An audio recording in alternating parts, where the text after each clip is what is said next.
bigat ng sala, iniisip may pag-asa pa ba? Ngunit ang Diyos ay puno ng habag. Sa nagsisisi, bukas ang kanyang palad.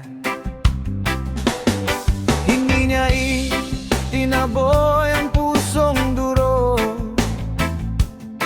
hindi niya tinalikuran ng umiyak.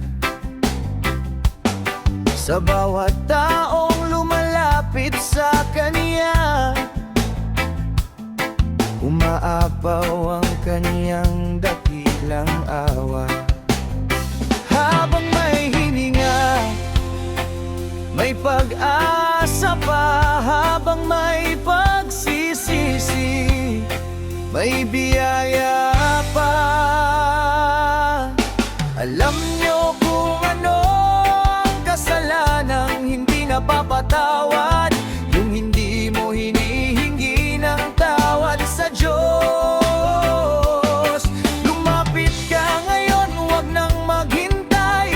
Bukas ang pintuan ng kanyang kamay sa pamamagitan ni Jesus Cristo.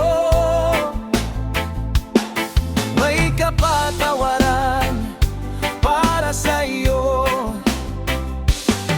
Walang pusong nagsisisi ang tatanggihan kapag sa Panginoon ay lumalapit ng tapat.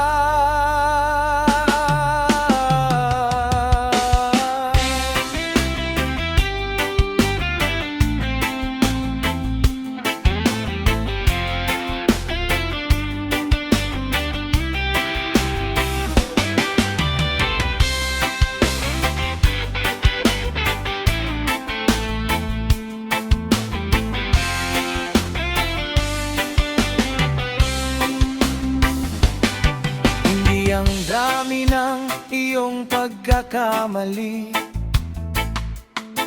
ang hahadlang sa kaniyang pag-ibig, kundi ang pusong ayaw magbalik at tumatangging magsisi sa Kanya. Ang dugo ni Kristo ay sapat na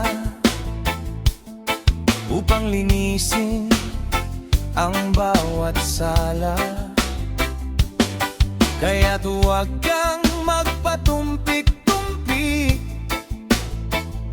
habang tinatawag ka pa ng langit. Ibagsak ang yabang, bitawan ang kasalanan. Sa krus ni Kristo may kapatawaran. Ang Diyos ay tapat, ang Diyos ay banal, ngunit siya rin ay sagana sa pagmamahal.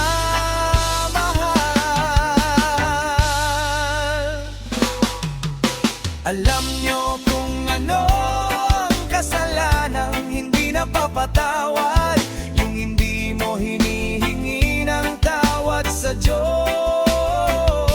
Habang may oras, lumapit ka na. Ang kaniyang biyaya ay hindi na uubos. Si Jesus Cristo ang aking tagapagligtas, ang hari ng buhay at walang wakas.